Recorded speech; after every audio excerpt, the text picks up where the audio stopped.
Now, let's address the elephant in the room. How many of us as business owners can admit that as much as we have to people, as much as we do interact with others on probably a daily basis, that we would still categorize ourselves as introverts? How many of us? All right, I appreciate the honesty.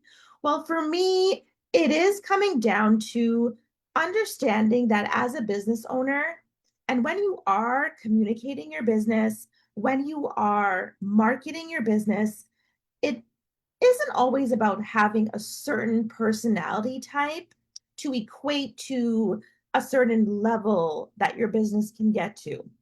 Some people believe that because they're not as outgoing, because they're not really putting themselves out there in the way they think they should be putting themselves out there, that their business is staying stuck.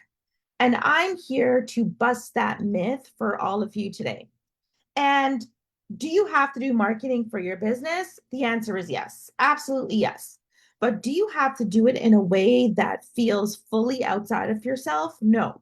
So today I'm going to go through very quickly the must-haves in order for your business to still exist and thrive, even if you're an introvert. Okay, so this is the marketing for introverts session and very quick mini workshop. All right, so the first thing that I need all of you to do if you own a business, you have to have a brand statement. In the past, perhaps we referred to this as the elevator pitch, but I would even say your brand statement is faster than an elevator pitch. We're living in a time where people don't have time.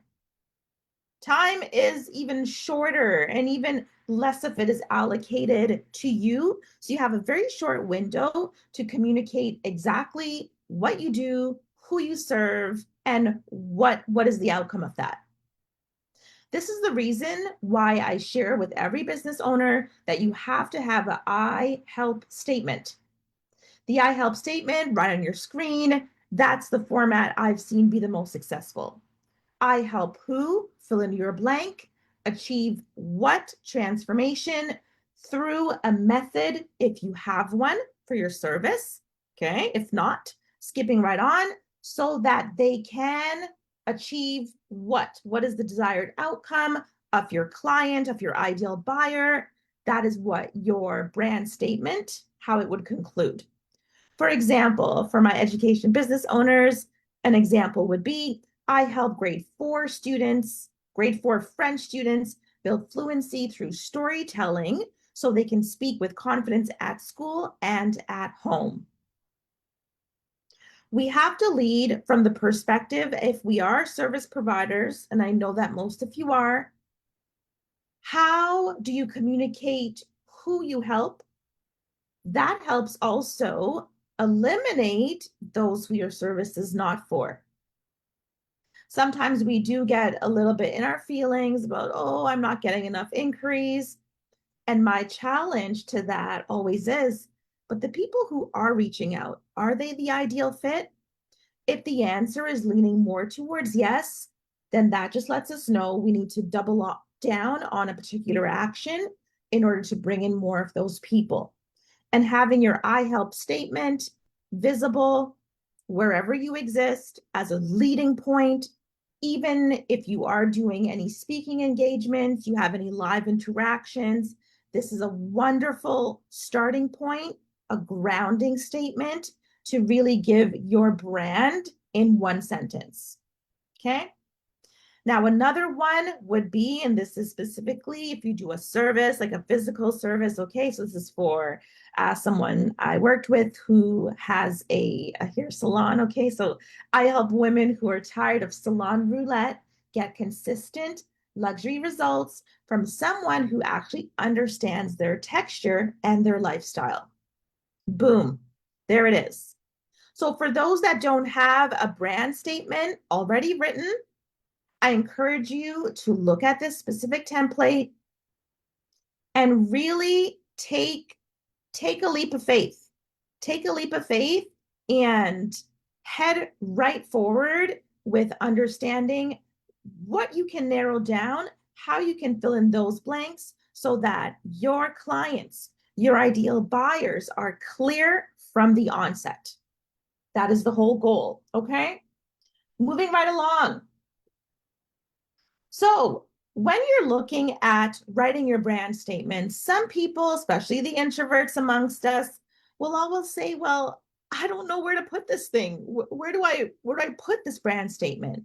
And it is all about simplicity. When we're talking about the visibility as a business owner, simplicity is key. I understand that in today's marketplace, there's a lot of noise taking place, a lot of trends that if we are actively trying to build our business, it is easy to want to take a try on this platform that seems to be booming for someone or explore, maybe being a bit outside of what you would normally do just to see, okay, could this help my business? But what I'm going to share with you is that you have to really pay attention to these three elements. One, where do your dream clients already spend their attention? You'll have that answer.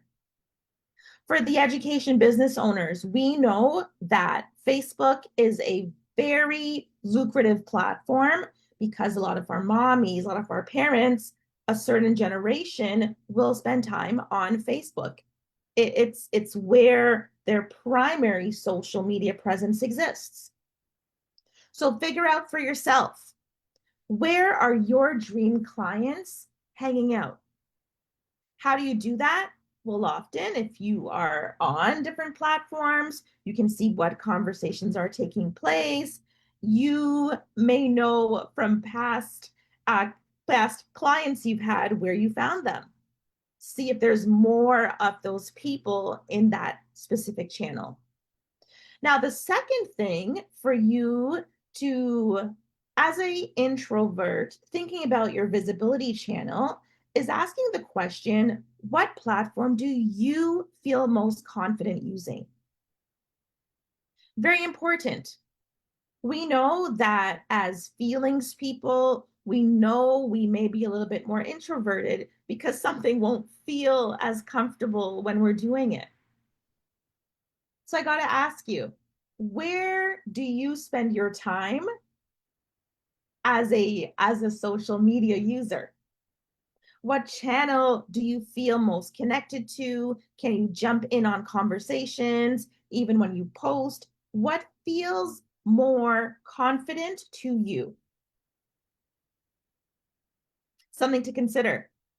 Now, the third element, what style suits your energy? Meaning the writing, the visuals, or the audio video. Consider that. And I'm going to ask you to choose one. Choose one. Okay. And that can look anything from Facebook profile and groups, your email list, Instagram stories. Some people, I always say that stories are really, really powerful. So even if you are on Instagram or on Facebook, for those who have their businesses connected, hint, hint, great idea to do that. Stories are an amazing method that we don't always give enough credit to, but people are very much into short form content. So if you are posting just a short reel, I always say just get in front of that camera, hold this thing that's always so close by, hold it up, give some information, give some value, offer a new perspective, a new way of looking at things, give a hot take, and post that to your story with a soft CTA. CTA is call to action. Message me the word read if you would like more reading support for your child, okay, as an example.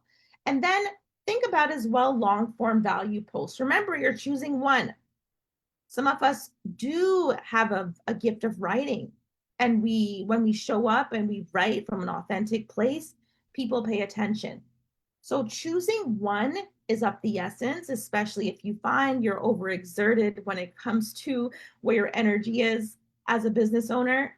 And remember that visibility is not about being loud, it's about being remembered. It's not about being loud, it's about being remembered. Okay. Now, the last little bit that I want to have you focus on is when it comes to building your quiet funnel. So when we talk about funnels in marketing, I want you to not be intimidated by that word, but simply think of it as a pathway in how your clients, in how your buyers, how your future students are going to get to you. Your funnel does not need to be a freebie, multiple emails, or complicated automations. Think of your pathway, and everyone's pathway is going to look different because your business is unique to you. Regardless of if you think someone has something similar that you offer, you are the magic sauce in your business. So also keep that in mind. So in order to build your quiet funnel, and quiet funnel being that you don't have to be loud in order to have a successful, thriving business operation. You simply need a clear brand message. So going back to what we did at the beginning of today's session, having a clear brand message. Who do you help? How do you do it? And what is the outcome of when people work with you? Choosing your visibility channels. So choosing one, where is that one place where your ideal buyers, your ideal clients live? Choose it and show up weekly. Be consistent in that showing up. A soft call to action is also imperative that invites people to connect. You don't want to assume, of course, someone saw this thing that I offer and they're going to reach out if they need me. We got to remove that assumption hat that we love to wear and understand that as a business owner, you are a leader. You must make consistent invitations, call to actions. They don't have to be buy this thing now, but it could be, like I said, DM me this word. Here is a link to book a free consultation of sorts. A soft CTA invites people to connect. And this is what you want to make sure is very clear. Give people the instruction on what to do. And finally, a signature offer that solves a real problem. Often we get extremely distracted by wanting to be the person that can do it all. We want to be the Jack and Jill of all trades, when indeed becoming more and more known for one thing that solves a real problem is your distinguishing factor. I remember a time where we were in our beginning phases of our business as a French tutoring business, and we were doing it all. Elise, do you guys tutor math and French? Yes. Do you tutor science and French? Yes. French class and French? Yes. Do you help write essays? Yes. Do you help us practice conversation? Yes. And that only took I would say a few years. It was a very hard lesson to learn, but it took us to a point of burnout. It took us to a point of always chasing a sale when we weren't becoming known for the one thing. Over 5 years ago, when we decided to build a signature offer that solves a real problem, that problem was French reading comprehension for French immersion students within a certain grade level. We've narrowed it down even further along our journey, and that has been a game changer for taking our business to the next level. I invite you not to rush that process, but start to consider, what is your signature offer? What is the one thing that you do that you can become known for that solves a real problem? Double down on that, begin to socialize that, and watch how your business begins to change. So have no fear. Even if you are an introvert, and I get it, I do understand that often we hold back or we don't take that leap into speaking about our business every opportunity we can get because of how it sometimes feels for us. How we sometimes feel the energy output may not be serving our greater good. But I do want to encourage you, even as an introvert, if you were to take the couple steps that I've mentioned today, plug them into your business, show up consistently, narrowly focus on that one channel, you will begin to see changes And you'll also hopefully start to see marketing not as something that you have to stay away from, but that you, even not being the most extroverted person, can still have great success with. So I wish you guys all a great day. As usual, reach out with any questions. I'm always happy to continue the conversation. You guys take care.